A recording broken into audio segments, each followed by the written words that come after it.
Hi guys, so yeah, it's a pickups. I haven't done one of these for ages and I'm kind of tidying the room today and I thought I better get these out of the way. Same old story. These are going back ages and ages and ages. I can't even remember when I got half this stuff, but there's a few bits from other tubers here and stuff, so I wanted to show them. So I guess firstly, I've had this quite a while and it's some art for the game room, and it is a canvas of cannon fodder. So you've got cannon fodder in this corner and then you've got an Amiga 500 with a cannon fodder floppy in there. And it was done by Stu Cambridge, it's signed by Stu Cambridge, who obviously did the original artwork for Cannon Fodder and used to work for Sensible Software. And he has a website now. What's it called, his website? I can't remember, but I'll link it down below anyway. But yeah, he's got some really cool stuff, really cool like Amiga related prints and that.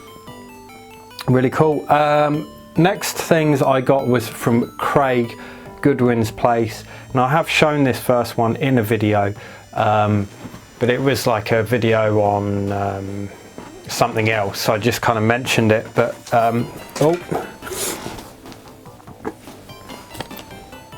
just drop all the bits on the floor. It came with a note, so High Peak Game Boy enclosed, so there you go, there's a hint, there's a Game Boy in here. Use the left wheel to adjust the settings, he's saying some stuff about a display, so he also did me one of them RPi to DMD displays, and if I can now, I'll just splice in some recording of it if I can kind of capture it well enough, because the thing looks amazing, but it just on camera it's like next door to impossible to capture without it looking really bright, but in person it looks absolutely amazing. But what it is it's like an LED display that displays like arcade marquees and other stuff like that, and it just looks amazing. It's such a cool kind of visual piece for the room. It looks absolutely amazing, really chuffed with it. There's like hundreds of GIFs on there that I've saved, and Craig made some that have my On a Retro Tip logo and stuff like that. So he's saying about that, and then he says, catch you soon, Craig, Goodwins Place. And then he says, I had space so I drew a cock with wings.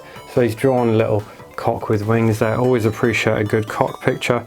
And he says also first person to get a sticker, so with the Game Boy he sent me a Goodwins Place little like shiny sticker, which is awesome. Cheers Craig.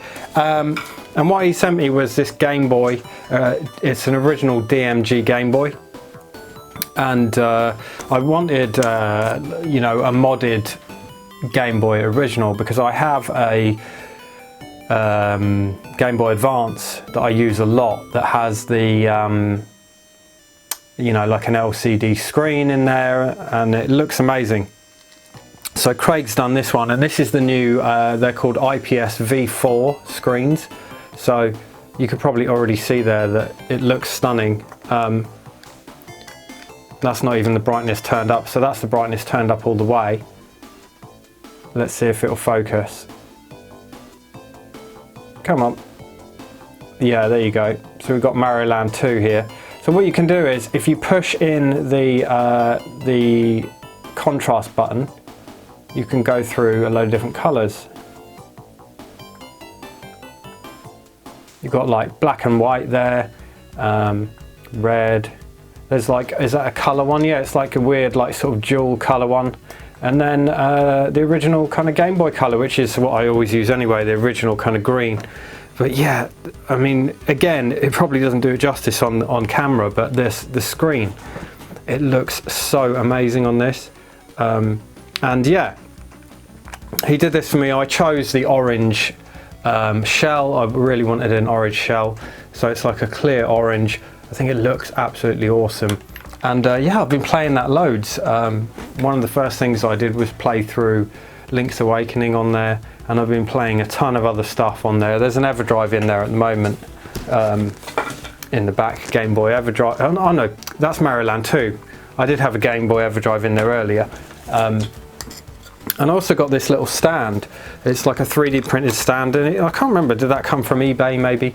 but it's like a little grey 3D printed stand. It's got the Game Boy logo kind of sunken into it, so that looks cool on the shelf. But that's been getting loads of use, so cheers Craig for hooking me up with the display and for the Game Boy. Craig's been helping me out loads with stuff lately, so that's awesome. What else we got? Oh, this arrived yesterday, and it's Intrepid Izzy for the Dreamcast. I probably won't be reviewing this because I backed it on Kickstarter, you know, ages ago, and it's just arrived.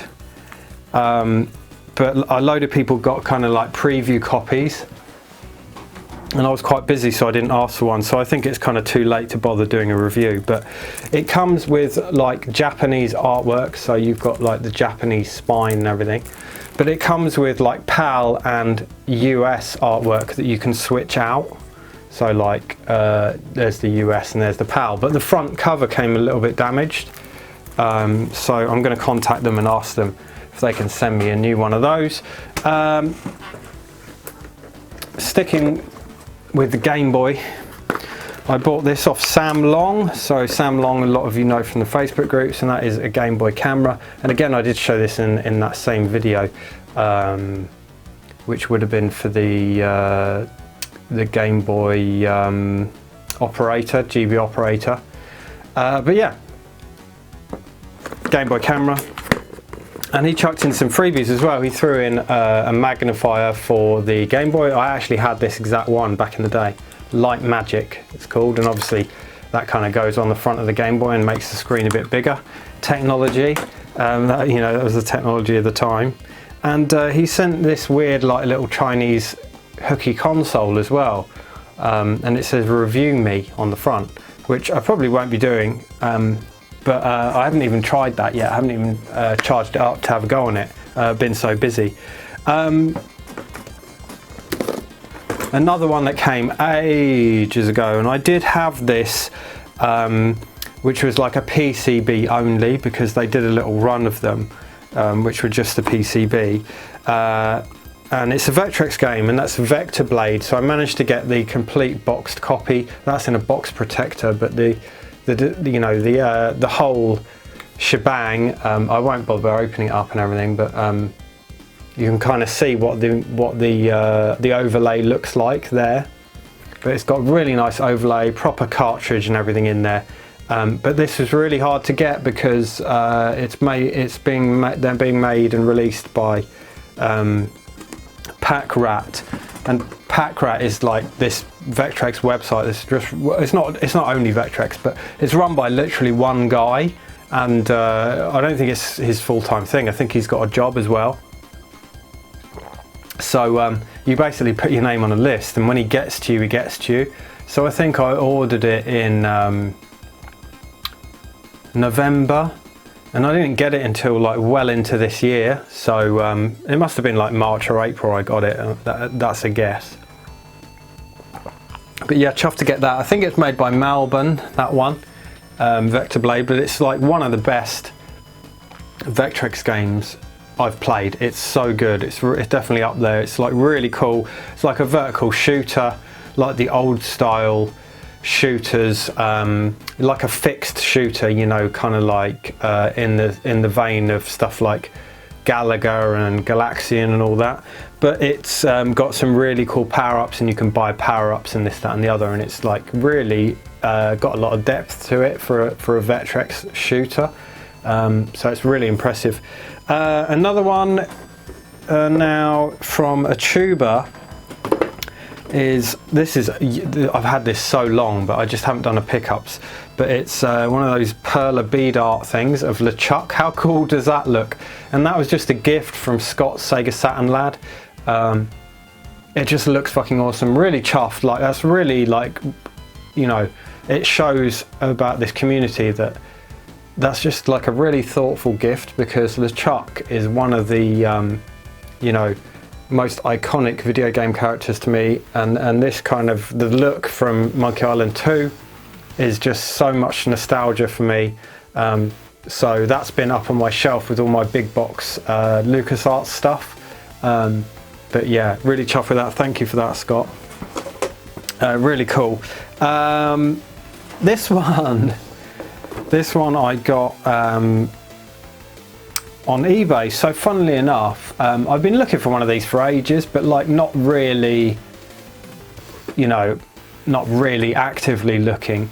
But someone messaged me who wanted to buy one of these for their partner, and I know both of them. And he was kind of saying, look, where can I get one from?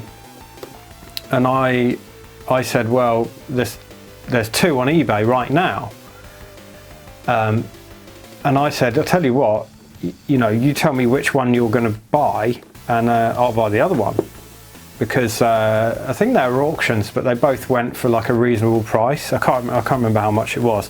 And this needs a little bit of cleaning up with Goo Gone because it's got some sticker residue that I haven't got round to yet. But it's a Crazy Taxi figure. It's funny because I always look at Scott Sega Zombies videos, and when I was at his house last, he had one of these loose on the shelf. And I always kind of coveted it and thought, I really want one of those. And you know what, I was in two minds about even keeping it boxed. I don't know what I'm going to do, because I'd be happy with a loose one just on the shelf, you know, with the figures sat in there. So you've got three figures, it looks like two passengers, and then you've got the driver, which is Axel. So this one's Axel there. But it's quite, like the plastic bubble is quite yellow. You can't really see it on camera because the car's yellow anyway, but it's quite sort of yellow. And I don't know if that's like it's been in a house with smoke, or it's the actual colour of it, or what. But when it's on the shelf anyway, like that, you can't really notice because the car's yellow and everything. But anyway, I was chuffed to get that, and that's just sat up on the shelf there, and it looks cool. And then I think the only other stuff is like big box PC stuff, an Amiga. Oh, I didn't show that, did I? Yeah. I did also buy a new Trinitron, 14-inch Trinitron Sony, which I probably won't bother showing you, or maybe I will. I don't know. I might actually have a couple of pictures of it. If I can be bothered, I'll stick a couple of pictures of it up there. But yeah, it was. I was around Alex Nintendo Arcades a while back, and he had a couple of little Trinitrons, and you know, I love Trinitrons. I love my B&O, but I think the reason I have the B&O is because it doubles up with the sound. But the Trinitrons just look stunning, especially when they're small, like when they're kind of like 14-inch and you're playing stuff like PC Engine on them. It looks absolutely stunning.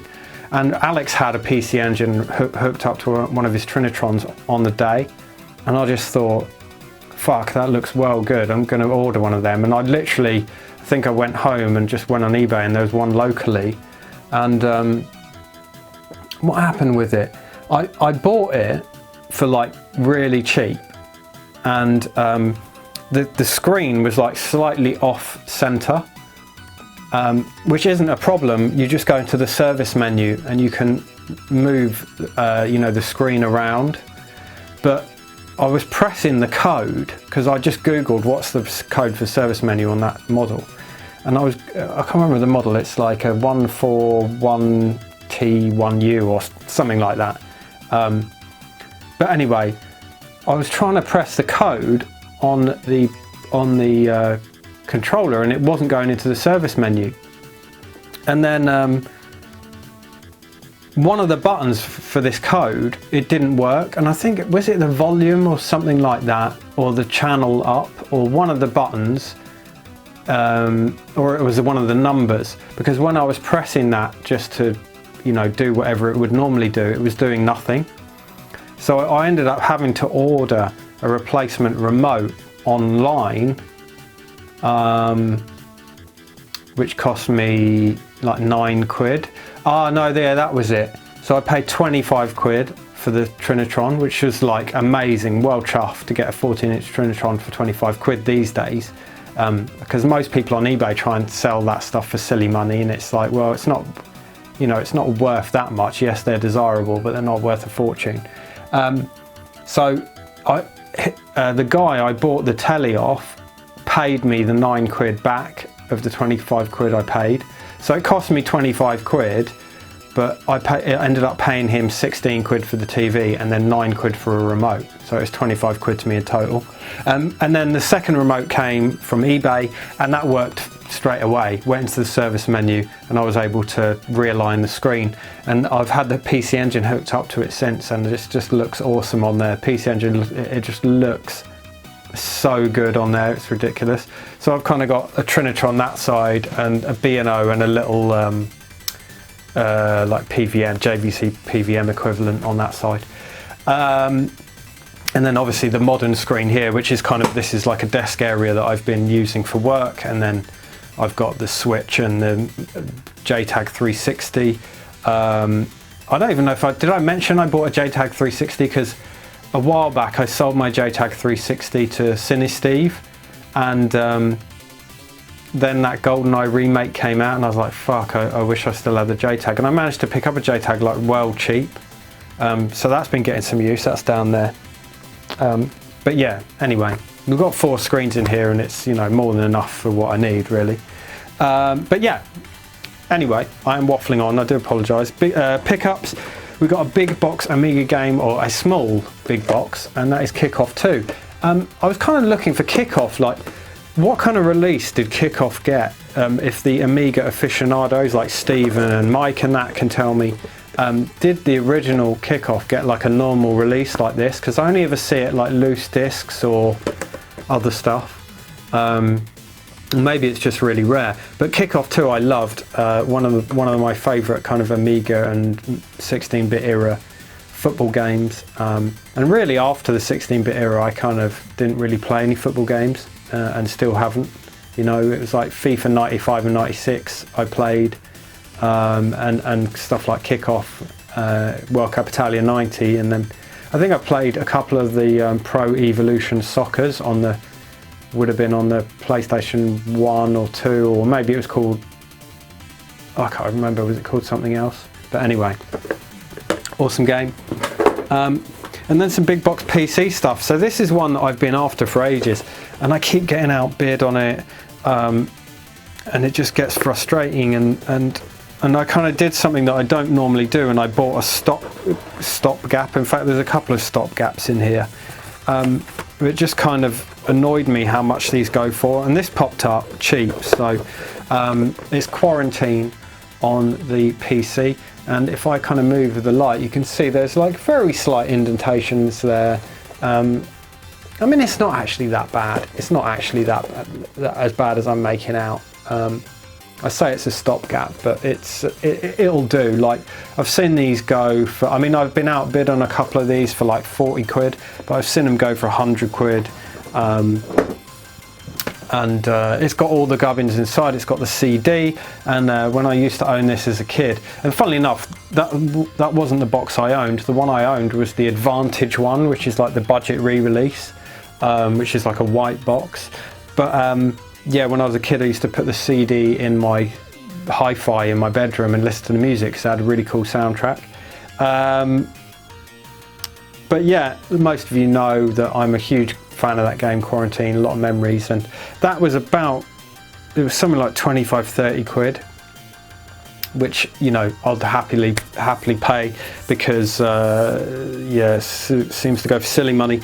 And then this next one goes for silly money, and I ended up with two versions of this, but they are different versions, so it's not too bad. So that is Rise of the Triad. So Rise of the Triad was one of the Doom clones that came out after Doom in the early to mid 90s, and it was one that I absolutely loved. And it's funny with these, because most of the time with these Doom clones and stuff like that, of games of this era, we're playing the shareware versions, so no one ever actually owned it. So this one, again, like the proper release of this game can go for like 100 quid, or, you know, it can go for a lot of money. So this is like the Kicks budget re-release, and it's the CD version. So it just opens out like that, and it's got the CD in. And this came up for like £5, which is really good. So I was like, right, I'll grab that, and I'll keep an eye out for the floppy disk version. And then I've been outbid on a load of these and a load of the other ones. So there is a release of this that's like a black box.